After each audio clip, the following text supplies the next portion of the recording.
הגמרא במסכת ברכות אומרת ששמה גרים, שמו של אדם, יש לו הרבה משמעות. אולי השם אסף, שאבי, זכר צדיק לברכה, קרא לו בגלל הפסוק אסף איש טהור.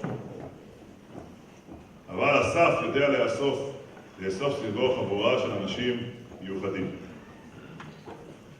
אחד מחברי ספר תהילים היה אסף. יש מזמורים רבים שפותחים במזמור לאסף. כבר בשבעה אמר לי דוד נתיב שיש קשר בין המזמורים הללו ובין אסף. מבקש מדוד נתיב שמיע לנו שיעור במזמור לאסף.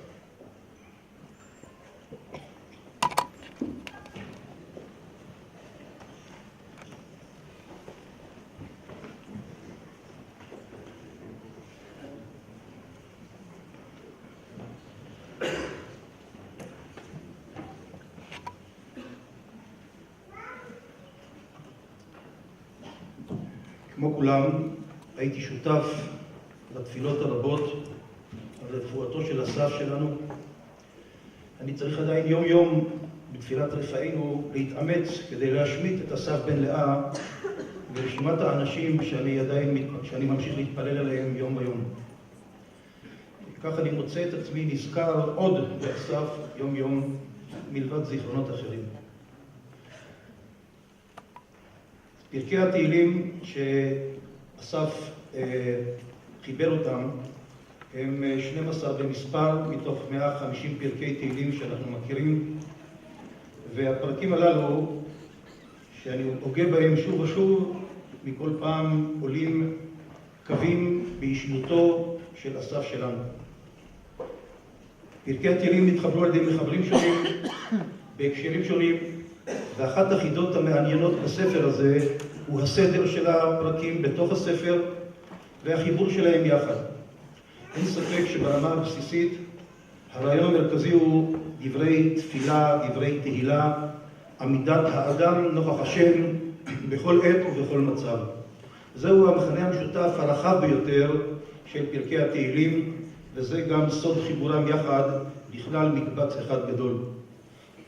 אבל בפרקי אסף יש עוד קווים מיוחדים נוספים מעבר למכנה המשותף הכללי והגדול, ועליהם אני רוצה לדבר קצת ולשתף אתכם במחשבות.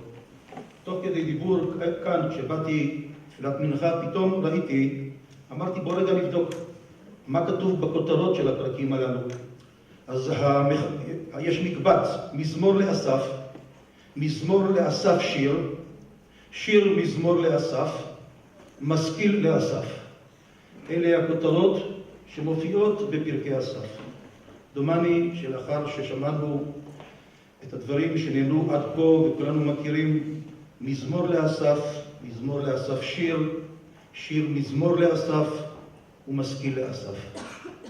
לכן שירת חייו של אסף שהייתה קצרה, אבל היה בה עוצמות גדולות, כאותם מזמורי תהילים שהאדם עומד נוכח אלוקיו ושר את מזמור חייו ומשפיע בצורה שגורמת לאחרים להשכיל ולהבין. וכבר דובר הרבה על תובנותיו, על מעורבותו ועל ידיעותיו הרבות. פרקי אסף בתהילים מרוכזים ברובם הגדול 11 מתוך 12 יחד בפתיחתו של הספר השלישי בספר תהילים, מפרק ע"ג ועד פרק פ"ג. יש פרק אחד שמקדים אותם, פרק נ', שנמצא בליבו של הספר השני. ומעניין שהפרק הזה שקודם כל פותח מציג אחת התכונות המיוחדות לאסף. מזמור לאסף ואחר פסוקי פתיחה שמתארים התגלות של הקדוש ברוך הוא ועמידה לפניו. הנה אומר פה אסף בשם השם, לא על זבחיך אוכיחך ועולותיך לנגדי תמיד. לא ייקח מביתך פר, ממכלאותיך עתודים. כי לי כל חייתו יער בהמות בררי א'. אם ארעב לא אומר לך, כי לי תבל ומלאה.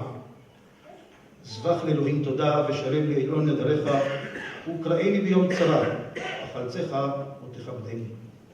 ולרשע אמר אלוהים, מה לך לספר חוקיי, ותישא בריתי עלי פיך. ותשנא את המוסר, ותשלך דברי אחריך, אם ראית גנב ותירץ עמו, ואם אין ההפכים מחלקך. וכן הלאה וכן הלאה. הנה, יש פה תובנה בסיסית על הדרך בעבודת השם. לא טקסים, לא עשייה מן השפה ולחוץ, גם לא דברים המכונים דתיים, רליגיוזיים, לא קורבנות, טכנית.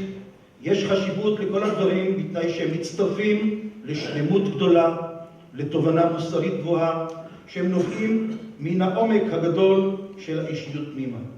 ואנשים שמנסים באמצעות הצגת מצג שווא להיראות כאילו יפים, אבל בליבם פנימה הם מתנהגים אחרת, הרי אלה אינם רצויים לפני המקום. אלה עשית והחרשתי, דימית היות אהיה כמוך, הוכיחה וערך לאמך. ואכן התכונה הזאת של מידת האמת, הדברים של דיבור ללא כחל וסרק, הניסיון לא לתפוס פוזות, לא להציג כל מיני מצבים שכביכול אמת פשוטה, טבעית, זורמת. זאת הייתה תכונת היסוד של אסף, שממנה הולכות ונבנות תכונות רבות.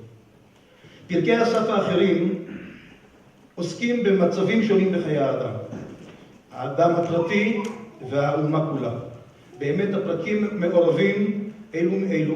די להזכיר את הפותח מבין פרקי מקבץ התהילים הפותחים את החלק השלישי, את הספר השלישי בתהילים. הנה, ואני כמעט נטיו רגלי, כי עין שובחו אשורי, כי קינאתי בהוללים, שלום רשעים אראה. אסף מציג פה לדיון שאלת רשע וטוב. שאלה שמנערת, שאלה שמטלטלת, למה לרשעים טוב בעולם? והדברים הללו הביאו את אסף המשורר לשאלות קשות, לתהיות גדולות. אמנם הוא פותח מזמור לאסף, אך טוב לישראל אלוהים לברי לבב, זאת נקודת הזינוק, זאת נקודת המוצא, אבל מהר מאוד, ואני כמעט נטיו רגלי, כעין שובחו אשורי, כי קינאתי בהוללים שלום רשעים אראה. הנה אלה רשעים ושווה עולם השיגו חי, ואמירות קשות ונוקבות. והוא מתלבט ושואל את השאלות ללא משוא פנים. ואם יש תחושה שספר תהילים הוא ספר של שלווה, של רוגע, של אמונה חלקה, זורמת, אלה אינם הדברים האמיתיים. המציאות מורכבת. אנחנו נתקלים בחיים בסיטואציות מורכבות, בשאלות סוערות, הן בחיי הפרט והן בחיי האומה, ואסף לא שותק ולא בולע את הלשון, והוא מציג את השאלות בצורה הנוקבת ביותר.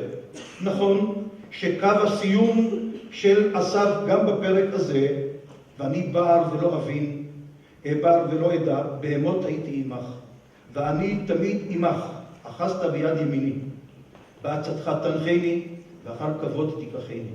מי לי בשמיים, ועמך לא חפצתי בארץ.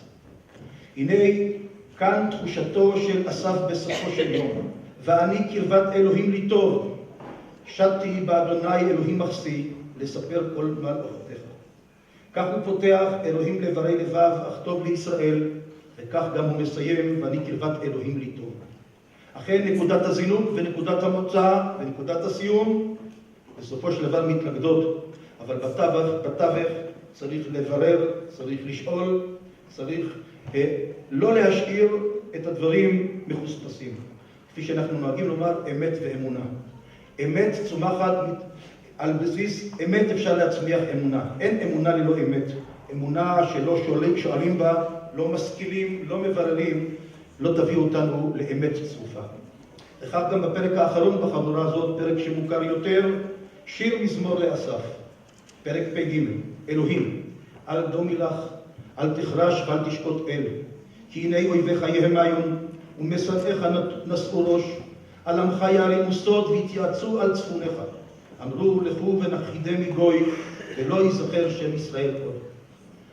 הפרק הזה שהדים שלו נכתבו בשולי המצבה שראיתי היום לראשונה על חורבן בתי הכנסת בגוש קטיף. אולי חלק מהציבור לא ראה, כי זה ככה שם בשולי המצבה למטה, שבדורות הקודמים כתבו יהודים רבים וגם בבית העלמין שלנו לזכרם של קדושי שואה, של משפחות נרצחי השואה, שאין להם יד ושם ואין להם מקום קבורה וזיכרון. הנה, אני לא יודע, לא הספקתי לשאול ולברר, אני מתאר לעצמי שהדברים הללו מבטאים את רצונו של אסף, ואכן הצורך והכאב הלאומי. הכאב הלאומי על השבר הגדול, הכאב על מצב האומה, והדיון על מצבה של האומה בכלל. על מה ולמה? על מה ולמה אנחנו מוצאים את עצמנו